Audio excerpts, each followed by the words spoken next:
बिहार में विधानसभा चुनाव इस साल के अंत में होने वाला है, जिसको लेकर सभी पार्टियां रणनीति बना रही हैं। सियासी चौसर पर अपनी अपने चौसर पर दरअसल स्ट्रेटेजी बनाई जा रही है। महागठबंधन में भी चुनाव की रणनीति को लेकर मंथन तेज कर दिया गया है। 50 घंटे के अंदर महागठबंधन के नेताओं की आज दूसरी बैठक हुई। पहली मीटिंग दिल्ली में कांग्रेस अध्यक्ष मल्लिकार्जुन खड़गे के आवास पर हुई थी और उसमें खड़गे राहुल गांधी के साथ तेजस्वी मौजूद थे। आज की बैठक पटना में आरजेडी दफ्तर में तेजस्वी यादव के नेतृत्व में हुई। दूसरी बार मंथन हुआ। माना जा रहा था कि कम से कम सीटों के बंटवारे का फॉर्मूला जो है वो सामने आ जाएगा, लेकिन अभी ऐसा नहीं हुआ है। ऐसे में आपको बताते हैं कि महागठबंधन में कितनी बात आज की बैठक में बन पाई। सीटों का बंटवारा जो सबसे अहम सवाल था, फिलहाल इस पर बात नहीं हुई है। सीएम का चेहरा क्या तेजस्वी मुख्यमंत्री फेस होंगे, ये बाद में तय होगा, ये जानकारी। चुनावी रणनीति ये तय किया गया है कि एकजुट होकर चुनाव लड़ा जाएगा और एक कोऑर्डिनेशन कमेटी बनाई जाएगी जिसमें तेजस्वी यादव को जिम्मेदारी दी जाएगी। तेजस्वी यादव उस कमेटी को लीड करेंगे, ऐसी जानकारी। तो महागठबंधन में सीएम फेस को लेकर सियासत भी तेज हो गई है। कुछ दिन पहले आरजेडी के सुप्रीमो लालू यादव ने कहा था 2025 में तेजस्वी यादव को मुख्यमंत्री बनाना है, लेकिन कांग्रेस तेजस्वी यादव के नाम पर हामी भरती नहीं दिख रही। हालांकि आज की बैठक से पहले आरजेडी ने मुख्यमंत्री पद के लिए तेजस्वी यादव के नाम की दावेदारी की। इस पर बैठक के बाद कांग्रेस की प्रतिक्रिया भी आई। प्रभारी कृष्णा अलवरू ने कहा, सीएम का चेहरा कौन होगा इसका फैसला चुनाव के बाद बहुमत आने के बाद होगा। यानी सीएम फेस को लेकर कांग्रेस अपने पत्ते खोल नहीं रही है और ना ही तेजस्वी के पक्ष में भी हामी भर रही है। लेकिन इस बैठक का सबसे अहम निर्णय ये रहा कि आरजेडी नेता तेजस्वी यादव को महागठबंधन की कोऑर्डिनेशन कमेटी का प्रमुख बनाया गया है।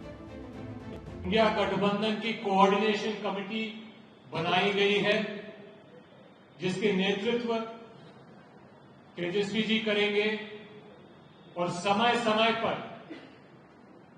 हमारी जो टीम्स हैं, कमिटीज हैं, बैठकें करेंगी, जनता के बीच में यूनाइटेडली जाएंगे और इस चुनाव को मजबूती से जनता के मुद्दों को लेकर, जनता के हित के लिए, जनता की सरकार बनाने के लिए इंडिया महागठबंधन बिहार में आगे बढ़ने वाला है।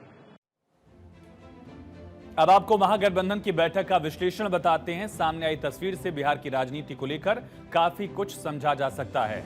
बैठक की अध्यक्षता आरजेडी नेता तेजस्वी यादव करते दिखे, इसीलिए तेजस्वी यादव की सीट जो है, आपको हम पहले तस्वीरें दिखाएंगे, ग्राफिक्स के जरिए पूरी जानकारी बाद में देंगे। दरअसल बैठक की अध्यक्षता आरजेडी नेता तेजस्वी यादव ने की, इसीलिए उनकी सीट जो है मीटिंग टेबल में सेंटर में लगाई गई। कृष्णा अलवरू के ठीक बीच में आप देखिए तेजस्वी बैठे हैं। एक दिन पहले ही बिहार बीजेपी के प्रदेश अध्यक्ष दिलीप जायसवाल से मुलाकात से चर्चा के बाद सुर्खियों में आए वीआईपी प्रमुख मुकेश सहनी तेजस्वी यादव के राइट साइड पर दिखे हैं। बीच में तेजस्वी और तेजस्वी के दाहिनी साइड मुकेश सहनी है और महागठबंधन की मीटिंग में तेजस्वी यादव के राइट में इनकी कुर्सी, मुकेश सहनी की कुर्सी लगाए जाने के मायने समझे जा सकते हैं, उनको इंपॉर्टेंस दिया जा रहा है। वहीं तेजस्वी यादव के लेफ्ट में है कांग्रेस के बिहार प्रभारी कृष्णा अलवरू यानी कांग्रेस की सिटिंग पोजीशन लेफ्ट में होने से अंदाजा लगाया जा सकता है कि आरजेडी उन्हें किस रूप में तवज्जो दे रही है। मीटिंग में खबर थी कि एनडीए को टाटा बाय बाय कह चुके पशुपति पारस भी आ सकते हैं, लेकिन खबर तक सीमित हो गई। पशुपति पारस आए नहीं, क्योंकि खबर है कि पशुपति पारस को लेकर कांग्रेस बहुत ज्यादा खुश नहीं है। कांग्रेस ने आरजेडी से कहा कि वो अपने कोटे से पशुपति पारस की पार्टी को सीट दे सकती है। कांग्रेस इस पर चर्चा नहीं कर रही है। खबर है कि तेजस्वी यादव ने पशुपति पारस से सभी 243 सीटों पर उम्मीदवार खड़ा करने की बात कही है, यानी गठबंधन नहीं करेंगे। लेकिन अगर पशुपति पारस सभी सीटों पर चुनाव लड़ेंगे तो दलित वोट बैंक पे सेंध लगेगी, उसका नुकसान बीजेपी को, एनडीए को होगा। कांग्रेस के दलित राग को भी कुंद करने की एक तरह से योजना है, यानी 2020 का चिराग वाला रोल 2025 में महागठबंधन के लिए पशुपति पारस निभा सकते हैं। कांग्रेस किसी भी सूरत में तेजस्वी को सीएम फेस बनाना नहीं चाहती। जहां तक सवाल पशुपति पारस का है तो उन पे भी संशय बरकरार है। पशुपति पारस क्या 243 सीटों पर अकेले लड़ेंगे, और लड़ेंगे तो क्या उनके पास इतने उम्मीदवार हैं, और उम्मीदवार अगर नहीं हैं तो क्या जो उम्मीदवार एकोमोडेट आरजेडी या महागठबंधन में नहीं हो पाएंगे उनको पशुपति पारस के टिकट पर चुनाव लड़ाया जाएगा ताकि वो एनडीए का वोट काटे। लेकिन अगर ऐसा होता है तो ऐसी परिस्थिति में पशुपति पारस अगर 243 सीटों पर चुनाव लड़ते हैं तो वो केवल एनडीए का ही वोट नहीं काटेंगे बल्कि महागठबंधन का भी वोट काटेंगे। ऐसी परिस्थिति में यह साफ हो गया है कि इस बार के चुनाव में भी धींगा मुश्ती जारी है और अभी आगे आने वाले दिनों में यह लड़ाई और विकराल रूप ले सकती है।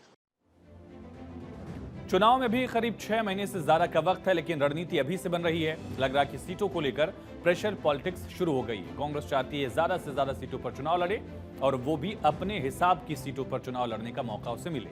वहीं आरजेडी की प्लानिंग है कि उनकी पार्टी ज्यादा से ज्यादा सीटों पर चुनाव लड़े, क्योंकि पिछली बार कांग्रेस का स्ट्राइक रेट कम था, उसका नुकसान महागठबंधन को हुआ था। सीधा रुख करेंगे पटना से, हमारे साथ सहयोगी सर्वेश सिंह लाइव कनेक्ट हैं। सर्वेश, सीएम फेज को लेकर क्या फैसला हुआ और कांग्रेस की सहमति क्या है? क्या कांग्रेस अपने इस स्टैंड पर कायम है कि मुख्यमंत्री का चेहरा नतीजों के बाद ही तय होगा? आयुष, देखिए जो तस्वीरें आपने दर्शकों को दिखाई, जिसमें कि तेजस्वी यादव सेंटर में बैठे हैं, दाहिनी साइड मुकेश सहनी बैठे हैं, बाईं तरफ कृष्णा अल्लावरू बैठे हैं, तो तस्वीरें कुछ स्पष्ट कर रही थी कि तेजस्वी यादव इसको रूल करने वाले हैं।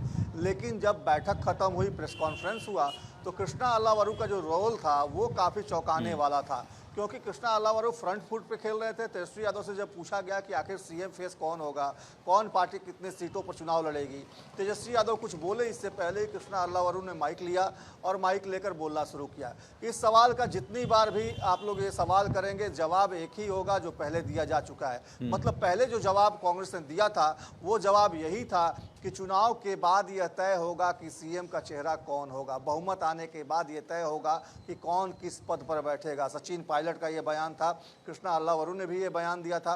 तो इससे साफ हो जाता है कि तेजस्वी यादव को सीएम फेस के तौर पर फिलहाल कांग्रेस आगे करना नहीं चाहती है। और जहां तक बात पशुपति पारस की है, पशुपति पारस महागठबंधन में शामिल हो चुके थे। एक कार्यक्रम में वो सीधे तौर पे गए थे और वहाँ पे उन्होंने ऐलान किया था कि वो एनडीए छोड़ रहे हैं और अब महागठबंधन का वो हिस्सा होंगे।